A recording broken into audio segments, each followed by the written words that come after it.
సూర్య గారి one man show నాకు అనిపించింది. సో ప్రొడక్షన్ వాల్యూస్ సూర్య గారి వన్ మ్యాన్ షో ఆ 11th సెంచరీలో 1070 ఇయర్ అప్పుడు అక్కడ జరిగిండే లైక్ ఆ పీరియాడిక్ వర్క్ ఎలా ఉంటుందో వాళ్ళు ఎలా ఉంటారో సో అదంతా బాగానే నచ్చింది. కానీ బట్ మూవీలో నాకు ఎమోషన్స్ నేను పెద్దగా కనెక్ట్ కాలేదు. ఈ యాక్షన్ సీక్వెన్స్ ఇట్లాంటివి నేను ఎన్నో చూస్తాను అనమాట. సో మనం తెలుగులో మనం బీయింగ్ తెలుగులో మనం ఎన్నో చూస్తాము. సో కాబట్టి నాకేదో సూర్య గారి కోసం మనం వెళ్దాము, సూర్య గారి యాక్టింగ్ కోసం మనం వెళ్దాం అనుకుంటే డెఫినెట్లీ రావచ్చు. వన్ టైం వాచబుల్ మూవీ అని నేను చెప్తాను. అండ్ డిఎస్పీ గారి బీజిఎం అంటే బానే ఉంది, but not one of his best BGMs. So కాస్త సాంగ్ కావచ్చు, లేకపోతే ఇంకొంచెం బీజిఎంస్ ఇంకా బెటర్ గా పెట్టింటే బాగుంటుంది అని నాకు అనిపించింది. అండ్ దిశా పటాని ఉంది. సో అంటే బాబీ డియోల్ కంటే దిశా పటానినే కాస్త బెటర్ అనమాట. ఎందుకంటే అట్లీస్ట్ ఆ ఫ్రాన్సిస్ తోనైనా స్టార్టింగ్ లో కొంచెం మంచి రోలే ఉంది. బాబీ డియోల్ ఇంకా బాగా బెటర్ గా యూటిలైజ్ చేసుకుంటే బాగుండేది. సో అన్ని 2లు వస్తాయి అనమాట. బాహుబలి దగ్గర నుంచి స్టార్ట్ అయింది పార్ట్ 1, పార్ట్ 2. ఇది కూడా 2 కి లీడ్ ఇచ్చినారు. బట్ కానీ 2 అవసరమా అంటే నాకు తెలిసి సూర్య గారు ఇంకా బెటర్ ప్రాజెక్ట్స్ మీద స్టిక్ అయితే బాగుంటుందని నాకు అనిపిస్తుంది.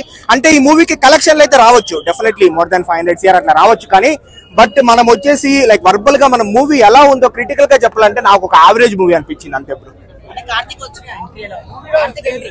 అది నేను క్యామియో చెప్తే బాగుండదు, ఎందుకంటే క్యామియో మీరే చూడాలా. ఈ చిన్న చిన్న క్యామియోస్ అయితే మనకు ఉన్నాయి, కానీ మెయిన్ క్యామియో అది మూవీ చూస్తే మనకు తెలుస్తుంది. అది ఎందుకంటే లాస్ట్ సో మనం ఇంటెన్స్ గా ఫీల్ అయ్యేది కదా, అదే బ్రో. సో మూవీ అయితే నాకు ఈ ఆర్ట్ వర్క్ ఇవన్నీ బాగున్నా కూడా సో కొంచెం ఈ యాక్షన్ సీక్వెన్సెస్, ఎమోషన్స్ ఇవన్నీ మనం చూసిండేదే కదా తెలుగులో ఎన్నో సంవత్సరాల నుంచి మనం చూస్తున్నాము.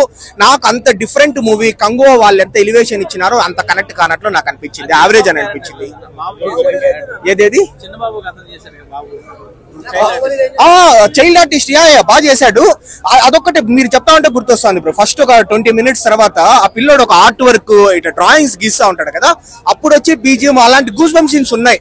ఫస్ట్ హాఫ్ లో ఒక 2 సీన్లు ఉన్నాయి, సెకండ్ హాఫ్ లో ఒక 2 సీన్లు ఉన్నాయి. బట్ అదే చెప్తాను కదా, మనం ఇన్ని సినిమాలు చూసి బీయింగ్ తెలుగు వాళ్ళము మనం ఎన్నో చూసి మన తెలుగు వాళ్ళకు రీచ్ అయ్యే సినిమా ఇది కాదు అని నాకు అనిపించింది. కలెక్షన్లు వస్తాయి, టాప్ కూడా డెఫినెట్లీ క్రిటికల్ గా చెప్పినా కూడా అబవ్ యావరేజ్ ఉంది. But not up to what Kanguva has set the expectations అని నాకు అనిపించింది. గెస్ట్ చేయొచ్చు బ్రో అదేమి.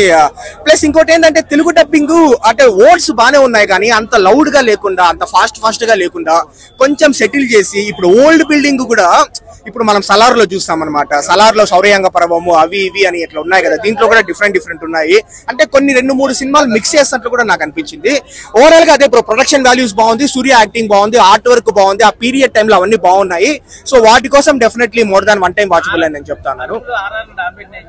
చేస్తాయి బ్రో అక్కడక్కడ. ఎవ్రీ ఫస్ట్ హాఫ్ లో ఫస్ట్ 20 minutes తర్వాత నుంచి స్టార్ట్ అనమాట అరుపులు. ఇంకా 5 minutes కి ఏదో ఒక అరుపు వస్తుంది. అండ్ తెలుగు డబ్బింగ్ కూడా స్పష్టమైన, అచ్చమైన, స్వచ్ఛమైన తెలుగు అని అంటూ ఉంటారు కదా, పూర్వకాలపు తెలుగు. అది వాడినారు, కానీ కొంచెం స్లోగా మాట్లాడింటే బాగుండేది అని నాకు అనిపించింది. ఓవరాల్ గా లైక్ ఇట్స్ లైక్ కంగువా నేను ఎక్స్పెక్ట్ చేసేంత లేదు. అంటే శివ గారి నుంచి మనము పెద్దగా ఏం ఎక్స్పెక్టేషన్స్ కూడా ఇట్లాంటి మూవీస్ మీద పెట్టుకోలేము లేదు. ఆయన వేదాలము, వీరము, విశ్వాసం ఇవన్నీ బాగా ఇస్తాడు. పీరియాడిక్ మూవీ అంటే లైక్ ఎంతైనా మన రాజమౌళి గారు, సో వీళ్ళకే కుదురుతుంది అనమాట. So not up to the market, but it's like average movie.